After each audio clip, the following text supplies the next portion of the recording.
जनगणना में कॉलम गायब, सरकार से सवाल। कुशीनगर में परिवर्तन यात्रा के जरिए पिछड़ा वर्ग मोर्चा का बड़ा ऐलान। कुशीनगर के खड्डा ब्लॉक से एक बड़ी खबर सामने आ रही है। यहाँ राष्ट्रीय पिछड़ा वर्ग मोर्चा और राष्ट्रीय किसान मोर्चा की संयुक्त परिवर्तन यात्रा के दौरान एक विशाल बैठक हुई, जिसमें केंद्र सरकार की नीतियों पर तीखे सवाल उठाए गए हैं। धरनी पट्टी के खेल मैदान में आयोजित इस बैठक की अध्यक्षता राष्ट्रीय अध्यक्ष चौधरी विकास पटेल ने की।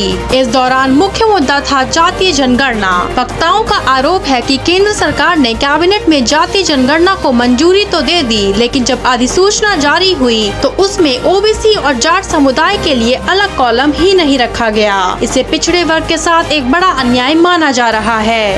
राष्ट्रीय पिछड़ा वर्ग मोर्चा की परिवर्तन यात्रा चल रही है और ये उत्तर प्रदेश के तमाम जिलों से होते हुए गुजर रही है। तो आज इसका पड़ाव यहाँ पर था। इसका जो मकसद है कि देश में जानवरों की गिनती हो रही है, मगर ओबीसी के लोगों की गिनती नहीं हो रही। देश के प्रधानमंत्री नरेंद्र मोदी जी बार बार अपने को ओबीसी कहते हैं, लेकिन अभी जो जनगणना हुई पहला चरण, जिसको मकान सूचीकरण कहा जा रहा है, उसमें SC ST का ऑप्शन है और अन्य का ऑप्शन है, मगर ओबीसी का कोई ऑप्शन नहीं है।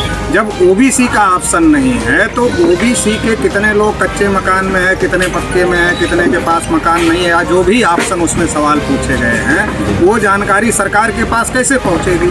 और अगर वो जानकारी नहीं पहुंचेगी तो सरकार विकास की योजना कैसे बनाएगी? और विकास की योजना अगर ओबीसी की नहीं बनेगी तो ओबीसी का विकास नहीं होगा। तो ये ओबीसी के विकास को रोकने की साजिश है, इसलिए इसके विरोध में हम लोग ये अभियान चला रहे हैं और उसके तहत आज यहाँ पर आए।